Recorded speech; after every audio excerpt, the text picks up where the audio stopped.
Luna. Money work. 미국 주식의 모든 것 미주모입니다. 오늘은 미국 증시 상태를 한 번 더 확인해보고 선거 전까지 어떻게 전략을 짜는 게 좋을지 제 의견을 공유해보려고 합니다. 자, 화면을 보시면 9월 나스닥 차트가 보이는데요. 이 차트는 제가 4주 전에 주가를 분석했을 때 올렸었던 차트 중 하나입니다. 보시면 9월 18일부터 9월 28일까지 밸런스 레벨에서 계속 움직였고 지지선에서도 새로운 저점이 만들어지지 않고 쌍바텀이 만들어진 게 보였기 때문에 저는 주가가 이렇게 내려가는 패턴에서 다시 올라갈 가능성을 높게 봤었습니다. 그래서 결국 주가는 9월 24일부터 계속 올라가기 시작을 했었는데요. 결국 4주 동안 나스닥은 10.6%가 올라갔고 S&P 500은 같은 기간에 8.3%가 지금 올라간 상태입니다. 하지만 최근 5일 동안 주가가 힘을 못 받는 게 보였고 목요일 아침에는 갭다운도 있었는데요. 요즘에 많은 일들이 있었는데 그거를 다 보여드리고 제 개인적인 분석과 결론을 공유해 드리려고 합니다. 자, 그래서 오늘의 순서는요. 일단 부양책 뉴스 어떻게 흘러가고 있는지 설명해 드리려고 하고요. 두 번째는 이번 주 다우, S&P 500 및 나스닥 인덱스 퍼포먼스도 분석해 볼 거고요. 세 번째는 나스닥 움직임을 조금 더 집중적으로 분석해 보려고 합니다. 네 번째는 미국 코로나 바이러스 상태와 리테일 세일즈 데이터도 분석해 볼 거고요. 그리고 장기간 큰 그림 S&P PE 레이시오도 분석해 보고 그 후에는 특정 빅테크 분석 애플이랑 엔비디아도 봐볼 거고요. 마지막으로 골드와 달러 인덱스에 대해서도 분석해 보려고 합니다. 자, 화면을 보시죠. 자, 이번 주 화요일 날 있었던 기사인데요. 트럼프와 민주당 둘 다 국민들한테 $1200 책을 주는 거에 대해서는 양쪽 다 동의한다고 써 있습니다. 하지만 전체적인 부양책 액수에 대한 차이가 지금 크다고 나와 있습니다. 그 이유는 지방정부와 실직자 베네핏 차이가 아직 크다고 나와 있는데요. 그래서 결국 수요일날 펠레시와 뮤누신이 길게 얘기했다는 기사가 있었지만 결국 딜 없이 협상이 끝났다고 나왔습니다. 그 후 바로 다음날 세크레터리 뮤누친과 트럼프가 민주당이 원하는 쪽으로 계속 협상할 거이고 협상 액수도 더 올려줄 거라고 기사가 나왔습니다. 마지막으로 오늘 일요일에 민주당 쪽에서 48시간을 더 줄 테니 남은 차이점을 조정하고 딜을 해보자고 제안을 했습니다. 제 개인적인 의견은 부양책 딜은 언젠간 있을 거라고 예상이 됩니다. 그래서 부양책 딜이 있게 되면 단시간으로 주가가 약간 올라갈 거라고는 예상이 되지만 이미 좋은 딜이 있는 게 지금 현 주가 가격에 많이 포함이 돼 있다고 생각합니다. 그래서 딜이 있다고 해서 주가가 다른 사람들과 다르게 엄청나게 올라갈 거라고 예상하고 있지는 않습니다. 자, 다음은 이번 주 주가 움직임과 지난 4주 동안 있었던 주가 움직임을 한번 확인해 볼 텐데요.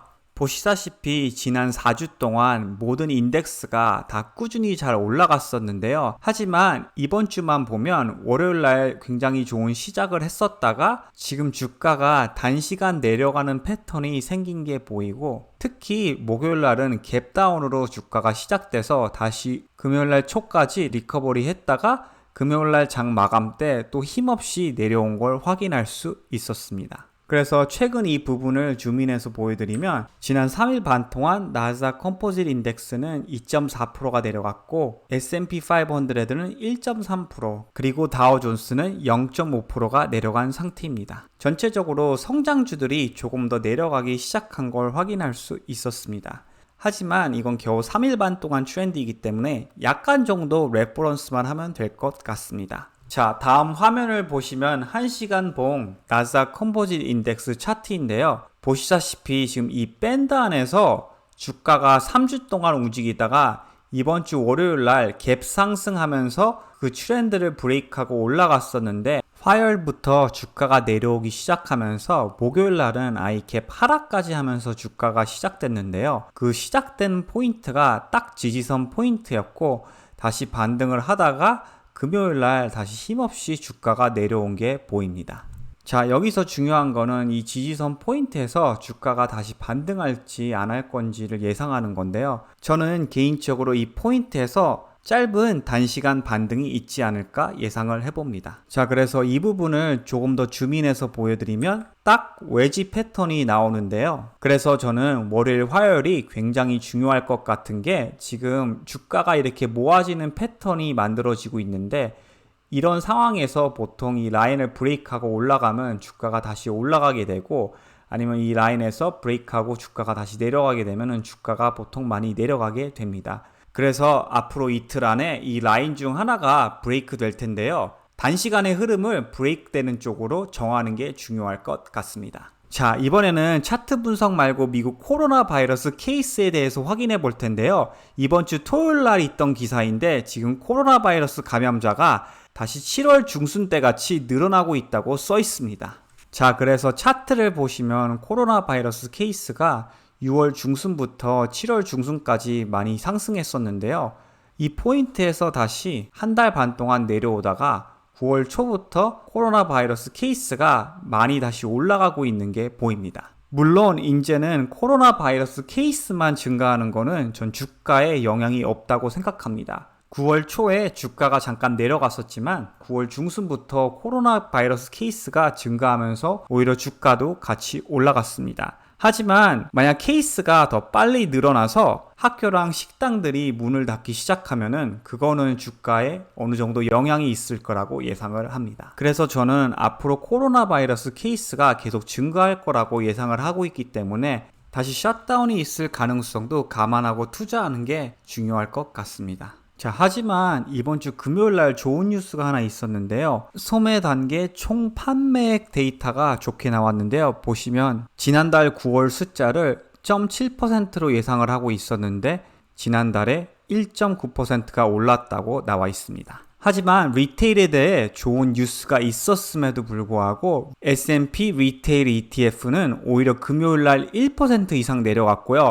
또 프로시어스 온라인 리테일 ETF도 거의 1% 정도 내려간 걸 확인할 수 있었습니다. 제가 왜 이거를 보여드리냐면 그만큼 리테일이 앞으로 잘 성장할 거라는 게 주가 가격에 벌써 포함이 돼 있었다고 생각이 됩니다. 자, 그래서 이어서 지난 11년간 S&P 500 P 레이쇼를 보여드리고 싶은데요. 자, 큰 그림으로 전체적으로 보실 때 2012년부터 2018년도까지 꾸준히 올라가다가 2019년도 때 잠깐 하락장이 있었어서 그때 금리를 올린다는 얘기가 있었죠. 그래서 잠깐 내려갔다가 지금 다시 꾸준히 올라가는 게 보이는데요. 여기서 중요한 건 지금 현 숫자가 워낙 높게 나온 게 보입니다. 연준이 장에 워낙 돈을 지금 많이 넣어놨기 때문에 지금 이 숫자가 높은지 안 높은지 확인하기가 힘든 상태인데요. 평균 밸류에이션을 한 20으로 잡았을 때 아무리 연준이 돈을 장에 많이 넣었다고 해도 35는 조금 높은 수치가 아닌가 저는 생각이 됩니다. 자, 그래서 이거는 최근에 있었던 기사인데요. 기사 뜻이 Nightmare US Stock Valuations Driven by Young Dumb Investors. 이게 무슨 뜻이냐면 지금 미국 주식 밸류에이션이 워낙 높다고 써 있고 그 이유는 바보 같고 어린 투자자들이 지금 많다고 써 있습니다. 자, 그래서 4P로 봤을 때도 4P를 간단하게 설명해 드리면 올해 실적 말고 내년 실적으로 PE를 계산한 거고요. 그래서 지금 4P는 22이고요.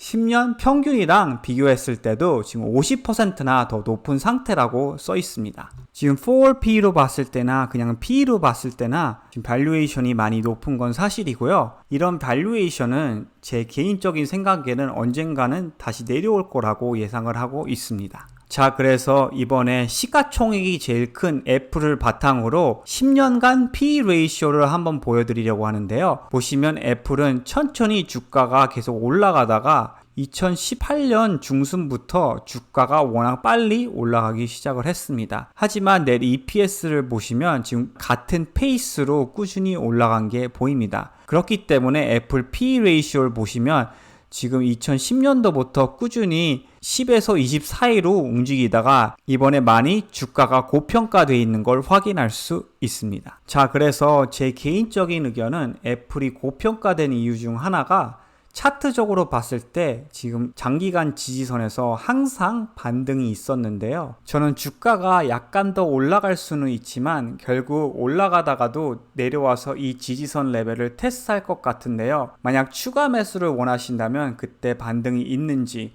아니면 이 지지선 밑으로 내려가는지 확인을 하시고 매수하는 게 저는 중요할 것 같습니다. 자, 이번에는 엔비디아 차트인데요. 엔비디아도 애플이랑 비슷한 게 지금 계속 지지선에서 반등하고 있는 게 보입니다. 자, 여기서 중요한 건 전 엔비디아도 결국 이 지지선 레벨을 곧 테스트할 거라고 예상을 하고 있는데요. 저는 애플보다는 훨씬 더 좋은 확률로 반등할 거라고 보는 게 엔비디아는 애플보다 성장률이 훨씬 좋은 상태이고 앞으로도 꾸준히 잘 성장할 거라고 저는 예상이 됩니다. 자, 이번에는 골드를 한번 봐볼 텐데요. 골드를 보시면 지금 6개월 동안 이 지지선 레벨에서 계속 꾸준히 반등한 상태입니다. 하지만 지난 2달 반 동안 하락세를 보이면서 내려가는 저항선도 지금 그려져 있는데요. 그렇기 때문에 지금 외지 패턴이 만들어진 상태입니다. 보통 그 외지 패턴에서 브레이크아웃 하게 되면 주가가 한쪽으로 많이 빠지게 되는데요. 앞으로 며칠 동안 주가가 어떻게 움직이는지 확인하는 게 굉장히 중요할 것 같습니다. 그리고 반대로 달러 인덱스는 골드랑 정반대로 움직이고 있다고 생각하시면 됩니다. 보시다시피 지난 4월부터 내려가는 저항선이 딱 그려진 상태이고 지금 골드랑 비교했을 때 인버스된 외지 패턴이 만들어졌다고 생각하시면 됩니다.